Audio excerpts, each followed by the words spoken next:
Is Golden State about to make the most practical, yet underwhelming, trade of the deadline? Here's the uncomfortable truth. The Warriors are stuck between championship ambition and roster reality, and the gap between those two things has never felt wider. While fans dream of blockbuster moves that restore dynasty glory, the front office is reportedly eyeing a deal that screams damage control more than title contender.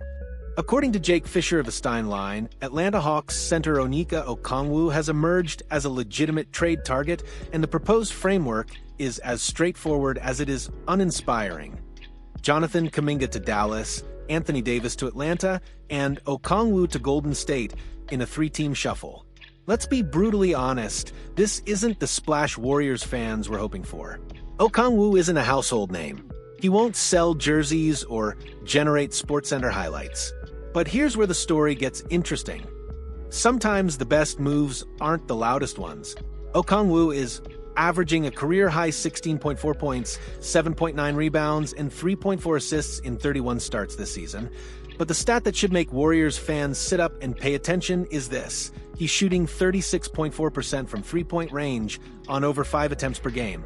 Read that again. A legitimate rim-protecting center who can space the floor beyond the arc. In an era where Golden State desperately needs floor spacing alongside non-shooters Jimmy Butler and Draymond Green, Okongwu represents something the Warriors haven't had in years. A modern big man who doesn't clog the paint. The timing couldn't be more critical. We're just weeks away from the February 5th trade deadline, and the Warriors are caught in basketball purgatory. Too talented to tank, too flawed to contend. Head coach Steve Kerr has been forced to start second-year project Quinton Post simply because he can shoot, even though his limited minutes scream, "I don't trust this guy in crunch time." Meanwhile, Kuminga has been a healthy scratch for nearly a month after demanding a trade, his value plummeting faster than a bad stock tip. The Warriors need a center. Kuminga needs a fresh start. Atlanta needs a star. Dallas needs youth. On paper, this three-team framework solves everyone's immediate problem. But does solving a problem equal winning a championship? That's the million-dollar question haunting the Bay Area right now, and the answer might determine whether this core gets one more legitimate shot or slowly fades into mediocrity. Let's dive into the mechanics of why this trade actually makes more sense than the initial reaction suggests. Okongwu is 25 years old, entering his athletic prime, and locked into a team-friendly 4-year, $62 million contract. That's just $15 million this season. Compare that to the bloated contracts suffocating half the league, and suddenly you're looking at genuine value. The Hawks drafted Okongwu 6th overall in 2020 precisely because of his defensive versatility and athleticism, but what's transformed him from solid role player to legitimate trade asset is his shooting evolution. 5 years ago, the idea of a traditional center launching 5 three-pointers per game would have been coaching malpractice. Today, it's a necessity, and Okongwu has adapted to survive in the modern NBA. Here's where the Warriors' desperation becomes painfully obvious. They already have 2 non-shooters in their starting lineup with Butler and Green.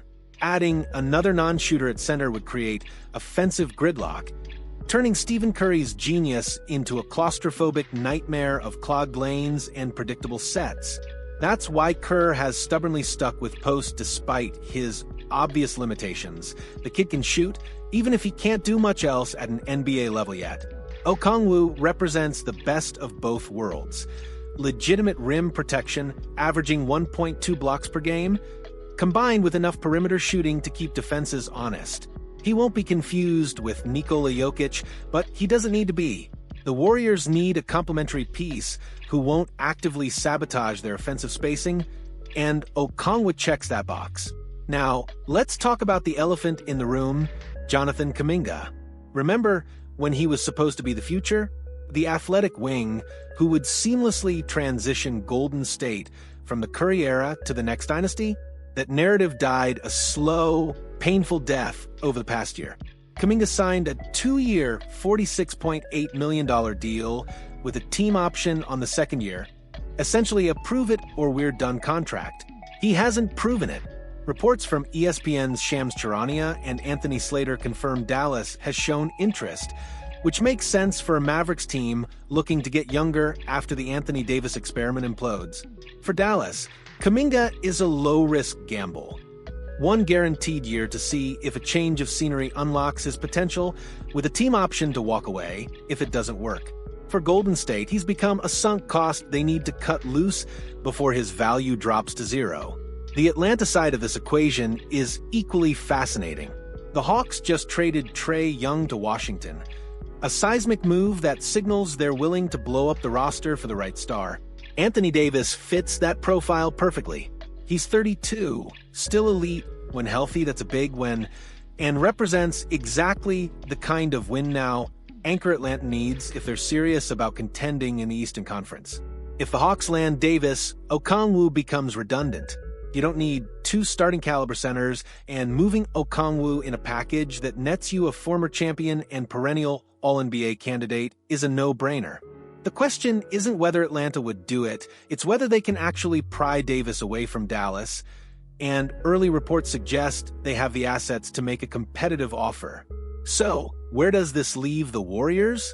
Let's cut through the noise and address the uncomfortable reality. Okongwu is not a championship-caliber centerpiece. He won't transform Golden State into title favorites. He won't make highlight reels or dominate playoff series. But here's what he will do.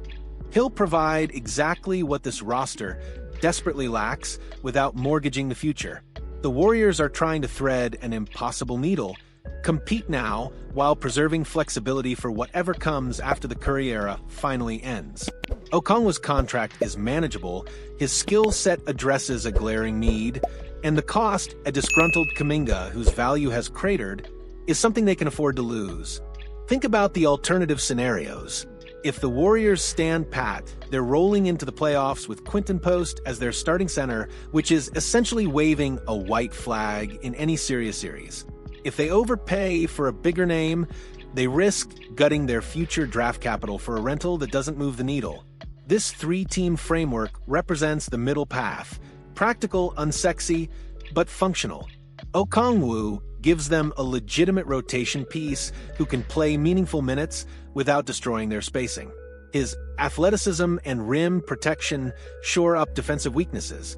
His shooting development, however modest, creates just enough floor spacing to make the offense functional alongside Butler and Green. The brutal truth is that Golden State's championship window isn't just closing, it's practically slammed shut. Curry is 37. Green is 35 and declining. Butler is 35 and injury-prone. This isn't 2015 anymore, and pretending otherwise is delusional. The question facing the front office isn't, how do we win another title? It's, how do we maximize whatever time we have left without completely destroying our future? Okongwu doesn't answer the first question, but he absolutely addresses the second.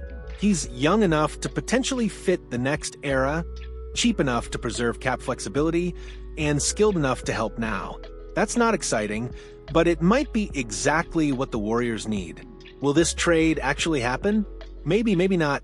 Jake Fisher's report confirms Okongwu is drawing interest from multiple teams, and the Hawks' pursuit of Anthony Davis creates a realistic pathway for availability. But NBA trade rumors are like smoke. Sometimes there's fire, sometimes it's just hot air.